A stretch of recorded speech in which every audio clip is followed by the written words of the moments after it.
Bonjour, c'est Nicolas du site utilisersonmac.com. Nous allons parler dans cette vidéo du stockage de mon prochain Mac. Et plus précisément, je vais compléter l'une de mes vidéos précédentes. Je vous avais effectivement expliqué il y a quelques jours comment définir le stockage interne de votre futur Mac. Eh bien, comme c'était une vidéo principalement théorique, je vous propose dans la vidéo d'aujourd'hui de réaliser avec vous un cas pratique afin que vous puissiez vraiment comprendre comment je vous invite à fonctionner pour choisir la future capacité de stockage.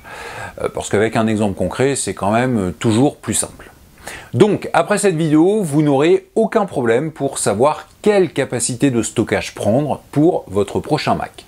Je précise d'ailleurs, comme lors de la vidéo précédente, que des guides d'achat sont déjà disponibles pour les Macs de bureau et les Macs portables. Les liens sont dans la description de la vidéo actuelle.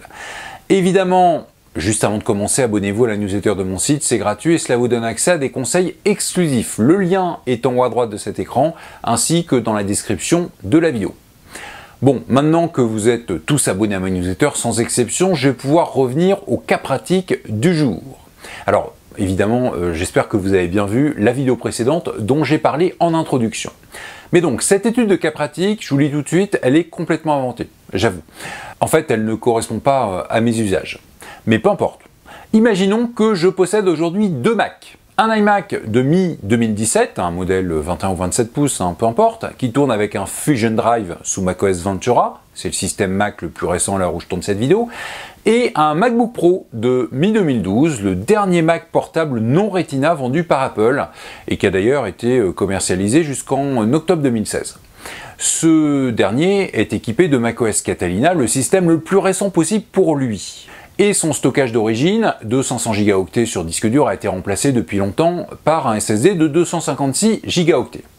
C'est ce MacBook Pro qui va être remplacé par un nouveau portable, un MacBook Air M2.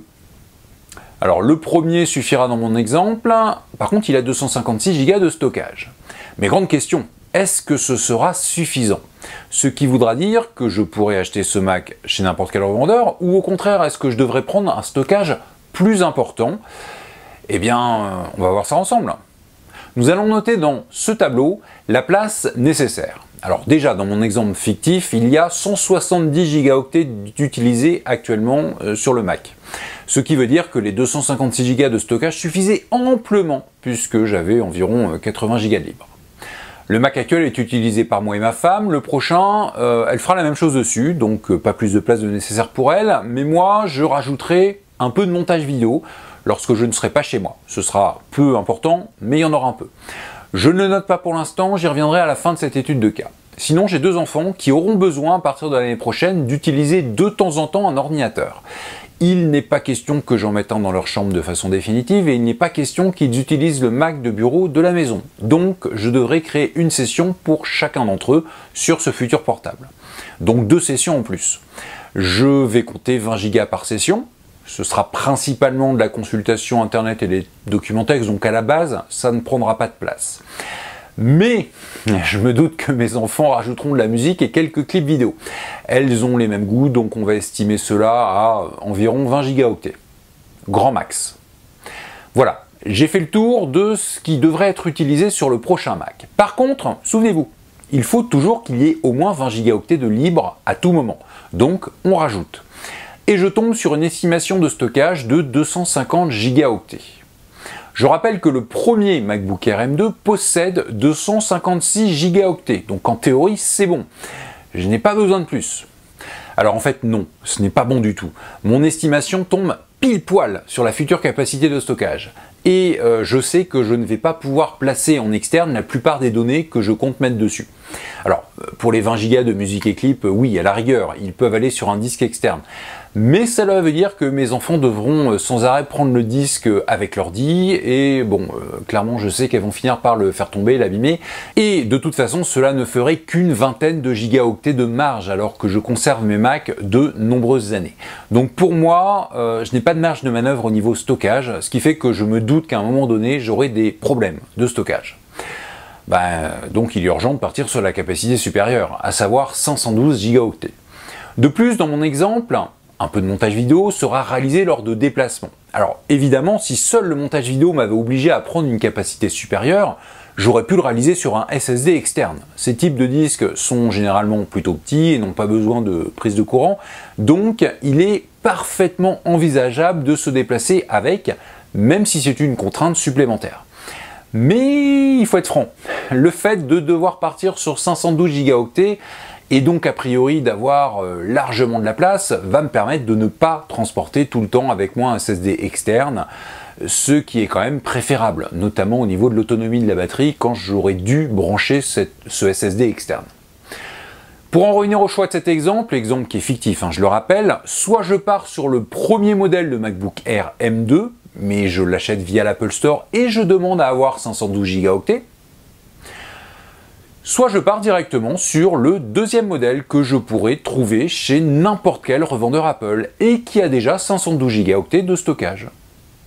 Ce deuxième choix est 120 € plus cher que le premier avec 512 Go, du moins si je prends les prix sur l'Apple Store, mais il a l'avantage d'avoir un processeur un peu plus puissant au niveau graphique, ce qui est toujours un avantage lors d'un montage vidéo.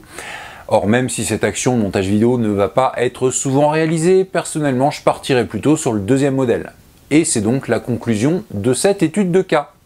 Cette vidéo est finie. Je vous ai montré comment définir la future capacité de stockage de votre Mac grâce à un cas pratique. Alors, je précise que ce cas pratique est fictif, et avant même que vous ne me posiez la question, je vous dis tout de suite que j'ai pris un exemple fictif pour essayer de coller un usage plus traditionnel. Chaque utilisateur a effectivement un usage unique, mais une majorité des usages sont quand même assez proches. Or moi, l'usage que j'ai de mes machines est très loin de la norme. D'ailleurs, la dernière fois que j'ai changé mon Mac portable, ce n'était pas parce que l'ancien était long ou n'avait plus assez de stockage, c'était juste parce que je dois, pour les vidéos que je tourne sur mon site, avoir toujours le système le plus récent. Et je ne pouvais pas mettre Ventura dessus. D'ailleurs, vous êtes assez nombreux à m'avoir demandé pourquoi j'ai acheté un nouveau Mac et un nouvel iPhone l'année dernière, et surtout pourquoi je l'ai acheté quelques semaines à quelques mois avant que de nouveaux modèles ne sortent. Donc, c'est plus la peine de me poser la question. Je pense que je vais réaliser une vidéo là-dessus, ne vous inquiétez pas. Mais bon, cette vidéo n'arrivera pas tout de suite, mais c'est promis, c'est prévu avant l'été. Quoi qu'il en soit, si vous devez acheter un nouveau Mac, je vous souhaite un choix judicieux pour son stockage. Et gardez toujours en tête qu'il ne faut pas prévoir trop juste. Il y aura toujours des impondérables auxquels vous ne pensez pas lors de l'achat. Comme à chaque fin de vidéo, je vous invite évidemment à la partager au maximum autour de vous et à mettre un petit pouce vers le haut si vous l'avez trouvée intéressante. Abonnez-vous à ma chaîne YouTube et à la newsletter de mon site. J'offre gratuitement aux abonnés de ma newsletter des conseils exclusifs qui ne sont disponibles ni sur le site utilisersonmac.com ni sur la chaîne YouTube correspondante. Si vous ne vous abonnez pas, votre SSD perdra la moitié de sa capacité. Bon, plus sérieusement, je vous donne rendez-vous pour une prochaine vidéo. À très bientôt.